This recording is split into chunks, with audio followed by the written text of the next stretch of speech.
Hello everyone, welcome back to another reading of the Municipalists by Seth. Most experts agree that when it comes to public transit in the 20th century, the original subway system in Metropolis was among the worst in the world, though it really hadn't even been a system in the proper sense of the word. Each line was built and maintained separately by independent operators who had set out to provide service for specific parts of the city. The implementation of a comprehensive city-wide transit system was deemed too expensive, and so for decades the city's subways were abandoned to the free market. Coverage was limited and required commuters to put up with circuitous travel routes in order to get from Mark and Verdi in the south side to Little India in the east side. One would have to take the express and Tri-City 20 minutes in the wrong direction, then walk some march to catch the rapid east. By 1961, there were over 200 different train lines in the city, each with its own fare structure and unique token. A famous photo from the Metropolis Examiner shows commuters in raincoats standing in front of a subway entrance and sorting through handfuls of tokens to see if they have the right one for that particular line.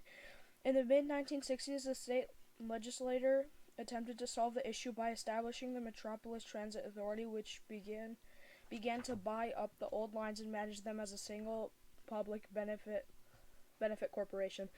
But the individual lines were still so far apart and discontinuous that the MTA was unable to provide effective service. The problem wasn't fully addressed until 1978, when Albert Tesman, our Metropolis station chief at the time, finally wrangled political support for a unified system, which ended up being the largest public transportation project in the nation's history.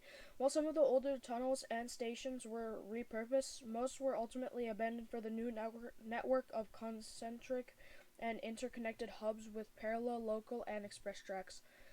The system also included an exterior loop of bullet trains that could carry riders from one end of the city to the other in a little over 30 minutes. When work was completed, average ridership increased from 60 million passengers a year to 4.2 billion, making it one of the most heavily utilized transit systems in the world. There was no room for error, which is why Kirkland's contributions to the city's train schedule algorithms had been one of his most impressive accomplishments. Previous station chiefs had been happy to keep the system running at all, whereas Kirkland had been famous for his aggressive, not good enough approach. Within his first 5 years, he shaved a little over a minute off the average commute duration. Every year after that, if the duration failed to be reduced by at least 5 seconds, he would pressure City Hall and Suitland alike until the MTA got more trains or better signals or more personnel or whatever he felt he was lacking. The result was that after 20 years of his service, the movement of trains in Metropolis's subway system was seamless and unrelenting, a complex unison of stops and starts like the beating of a monstrous heart. So it was no wonder that Owen remained unconvinced of my hypothesis, even as he flashed a fake transit pass at the barcode reader to get us into the J1 station at 97th Street. The idea of Kirkland trying to hide lorries somewhere in the city's active rail system was admittedly outlandish, but it was also perfect in keeping with his audaciousness up to that point. The station's narrow stairwell eventually opened up into one of Metropolis's cavernous subway stations, where the walls were massive slabs of coffered stone that rose up and converged overhead in clean, minimalist arches. Several auxiliary lines had been closed as a result of the previous day's attack, so the station was especially busy. I picked up a subway map from a nearby kiosk and asked Owen to pull the agency's records from our shared database with the MTA on any changes to train service that had been implemented by Kirkland within the last year. Done, he said. No major changes. A few tweaks here and there. I'm telling you, Henry, these schedules are tight. The track usage is almost continuous. Almost? Well, Kirkland decreased the number of stops on the R4 line, which shares some of its tracks with the A3 and C1 trains. That puts a 3-minute gap between all three lines, which used to follow one another in 2-minute intervals, but that's not significant. Owen thought for a moment, then corrected himself. Except he also made changes to the Q7, which now runs as a shuttle between 13th and 48th Street. That lets all E trains circle around Ansett Square, and the R4 shares some track with the E5 once it's east of the park, which makes a 5-minute gap. He worked his way through Kirkland's changes, which began to run together. I tried to follow along on my subway map, but Owen was going too fast. He did it, he said finally, his doubt giving way to astonishment. He'd hid an entire train. I held up the map between us. Show me. Owen projected a 2-inch line of blue light onto the map. It started on the L1 line in the north side and then curved down, switching to the M1 and crossing all the way down to Center City. The light continued moving southwest parallel with the F3 before gradually curving east and back up to the north side. The route formed roughly a figure 8. According to Owen, the circuit was uninterrupted except for 2 daily stops in the lower west side. For 2 minutes, the train had to be redirected off the main tracks in mid-tunnel before continuing on its way. We're just in time for the first daily stop, Owen said. It'll be south of here on the F3 line in about 20 minutes. Just then, a downtown-bound train pulled into the station. I observed the crowd filling the platform, then winked at Owen and nodded towards the tracks. He smiled, his eyes full of impish glee. As we ran toward the train, Owen turned us into blood-splattered surgeons. He was holding a styrofoam cooler out in front of him. "Everybody out of our way," he shouted. "We've got a human brain here. It's not getting any fresher." "A brain?" a young man at the platform called out as other passengers stepped off the track to make room for us. That's right," Owen said. "We have to get this thing downtown and put it on some sick kid."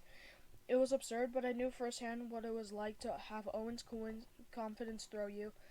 On the train, a young woman even offered him her seat, which graciously he refused. We got off at 26th Street and climbed down onto the tracks. Once the train left the station, Owen timed our run so we were able to slip into a maintenance shaft just as an express train shot through the tunnel at full speed. From there, we moved forward in 20-second bursts, stopping to take shelter between the exposed steel columns in the center of the tunnel that separated the 2 sets of tracks. There wasn't much space between the trains, and I had to press myself against each column to keep from being hit. Eventually, we reached an area where the tunnel grew wider with a 3rd set of tracks that stretched a few hundred yards along the first 2. I was still trying to catch my breath when I heard a train rumbling slowly up the tunnel. There was a metallic clink, and the arriving train rolled onto the turnoff before coming to a stop with a hard blast of its air brakes. It was a heavy locomotive pulling 10 wheeled cars, the sort of reinforced and stripped-down commuter cars that were used to transport equipment or new sections of rails.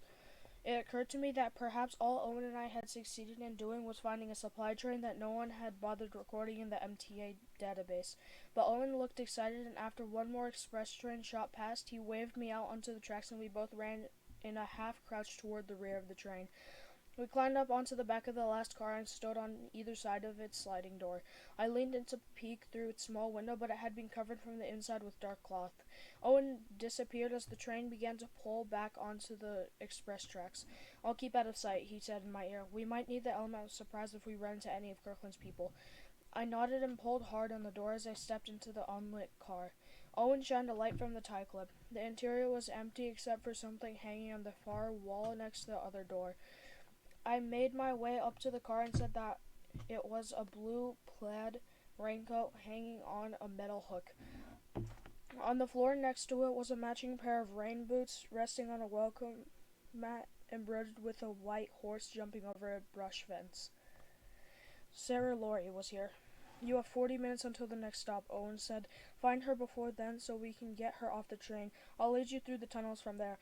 I gave the tie clip a thumbs up, but when I looked down, I saw that my hands and my shirt were stained with rust from hugging all those columns. "Owen," I said, "do you think you could clean me up a bit?" "Good idea," he said. It's not every day you get to reverse kidnap a celebrity. You'll want to look your best." Within seconds, I was wearing a fresh suit and my hands looked clean. As for the smell of sweat and booze, I had to rely on Faith alone. She wouldn't notice. I entered the next car and was surprised to find myself standing in a tastefully decorated kitchen with dark granite countertops, and matching stainless steel appliances. Overhead, large PA speakers filled the car with classical music. "What is this?" I said. "Mozart's Third Violin Concerto." Owen said, "G major." When I clarified that I was talking about the kitchen, I could feel Owen shrug. "Joke's on us," he said. "I guess the train wasn't even the crazy part." A mesh bag of red and yellow bell peppers swung on a silver hook under the cherry wood cabinets, while fresh pears and apples rested in a bowl fixed permanently to the countertop. On the walls were several art prints of stylized kitchen utensils done in bold, warm colors. Except for an empty cereal bowl and spoon in the large double sink, the room could have been a photograph of Metropolis living. Subway cars in Metropolis were designed 5 feet wider than in most cities in order to accommodate the high number of commuters, and so this kitchen was even larger than the ones I would have found in a luxury condo in Center City. The only thing that broke the illusion was the gentle movement of the car from side to side. In the next car, I passed through a full dining room with a drum chandelier that swung in a slow circle over a long oak table. There was a single place setting next to a large white button built into the tabletop. When I pressed it, the plate and silverware began to slide about the table. When I pushed it again, they came to a stop. "Look at this," I said to Owen. "Must be magnetized." "That's great," he said, his voice beginning to crackle from the electromagnetic interference. "But are we down here looking for Sora Lori or for a table with a big magnet in it?" I moved quickly through the next car, a bedroom that was empty except for a walk-in closet that ran the length of the car and a white canopy bed. Next was a library, its wooden shelves built into the side of the car at a slant to keep the books in place. Between two such shelves with a Louis XV style writing desk and an equally ornate padding chair pulled away from it in an angle. On the wall hung a lithograph of a young woman standing in the back of a carriage surrounded by soldiers. She held out her right hand to the men in exoration and lightly gripped a spear with her left. The caption read, "Boadicea, haranguing the Britons." Near the desk was a light metal waste bin bolted into the floor.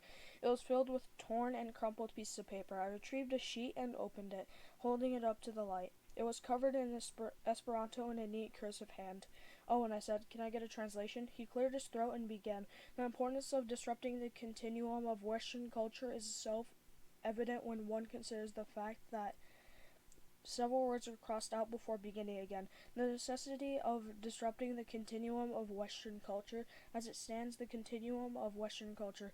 Western culture, when considered as a continuum, the reason we have decided to disrupt the continuum of Western culture." From there, the text was scratched out and Owen's voice trailed off. There was a moment of silence as he and I contemplated the disturbing content of those fragments that I eventually broke by offering up a slightly dismayed "Yikes." "Wait," Owen said, "listen to this." Farther down the page, Laurie had included a quote from an article written by Kirkland for the Journal of Auxiliary Languages. Owen translated it as follows. "Because organic languages are a vessel for cultural information, one of the great advantages of a constructed language is its cultural emptiness, allowing speakers to step outside of many pernicious social constructs and thus communicate with a higher degree of freedom. Racism and classism in the United States are power relationships that are perpetually reinforced by the English language. Without the benefit of English, both could be extinguished within a few generations." That's it for this part. I hope you guys enjoyed. I'll see you guys in the next video. Bye-bye.